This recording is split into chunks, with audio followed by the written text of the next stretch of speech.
আসসালামু আলাইকুম সবাইকে। কিভাবে আপনারা সম্পূর্ণ নতুন নিয়মে একটি জিমেইল অ্যাকাউন্ট খুলবেন, আজকের ভিডিওতে মূলত সেই প্রসেসটি দেখাবো। তো চলুন শুরু করা যাক। যাদের ফোনে জিমেইল অ্যাপটি ইনস্টল করা নেই তারা প্লে স্টোর থেকে ইনস্টল করে নেবেন। তো আমার জিমেইলটি ইনস্টল করা আছে, আমি জিমেইলে প্রবেশ করলাম। দেখুন আমার এখানে একটি জিমেইল আছে লগইন করা। তো আপনারা হচ্ছে থ্রি লাইনারে যাবেন। থ্রি লাইনারে গিয়ে সেটিংটি খুঁজে নেবেন। এখানে সেটিং আছে। সেটিংটি খুঁজে নেওয়ার পর এখানে এরকম একটা ইন্টারফেস চলে আসবে। তো আপনার অ্যাড অ্যাকাউন্টে ক্লিক করবেন, তারপর গুগলে ক্লিক করবেন। তো আমার এখানে ফিঙ্গারপ্রিন্ট আছে।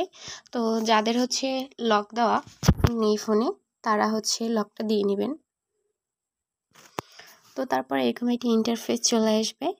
তো তারপর হচ্ছে আপনারা ক্রিয়েট অ্যাকাউন্ট, যেহেতু নতুন অ্যাকাউন্ট খুলতে চাচ্ছেন, এখানে আছে ফর মাই পার্সোনাল ইউজ, আরেকটা আছে ফর ওয়ার্ক মাই বিজনেস। তো আপনারা যদি বিজনেস রিলেটেড কোনো মেল খুলতে চান তাহলে বিজনেস, আর যদি পার্সোনাল খুলতে চান অবশ্যই পার্সোনাল যাবেন। তো আমি একটা পার্সোনাল মেল খুলব। তো আপনাদের ফার্স্ট নেম লাস্ট নেম দিয়ে দিবেন। তো আমি একটা নাম দিয়ে দিলাম।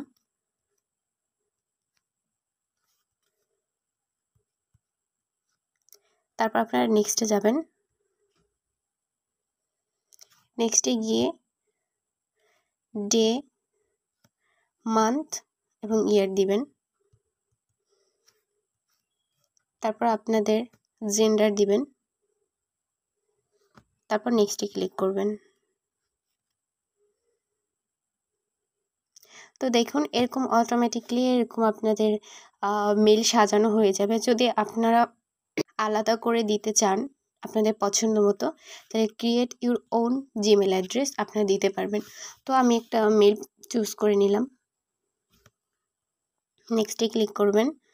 তারপর আপনাদের একটা পাসওয়ার্ড বসিয়ে নেবেন। তো আমি একটা পাসওয়ার্ড বসিয়ে নিলাম। এখন নেক্সটে ক্লিক করবেন। তারপর দেখুন এরকম একটা মেল চলে এসেছে। তারপর আপনারা নেক্সটে ক্লিক করবেন। নিচে স্ক্রল করে আই এগ্রি এখানে ক্লিক করতে হবে। তো আবার তারপর আপনাদের নতুন জায়গায় নিয়ে যাবে। তো আপনারা ব্যাকে যাবেন। তারপর নতুন করে আবার জিমেইলে প্রবেশ করবেন।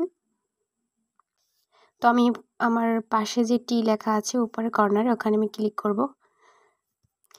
দেখুন এখানে আমার মেলগুলো শো করছে। তো আমি যে নতুন মেলটি খুললাম সেই মেলটি চলে এসেছে। এরপর আপনারা এরকম আপনাদের মেলটি লগ ইন করে রাখবেন। তো ধন্যবাদ সবাইকে। আজকের ভিডিওটি ভালো লাগে অবশ্যই লাইক, কমেন্ট, শেয়ার এবং সাবস্ক্রাইব করবেন। আল্লাহ হাফেজ।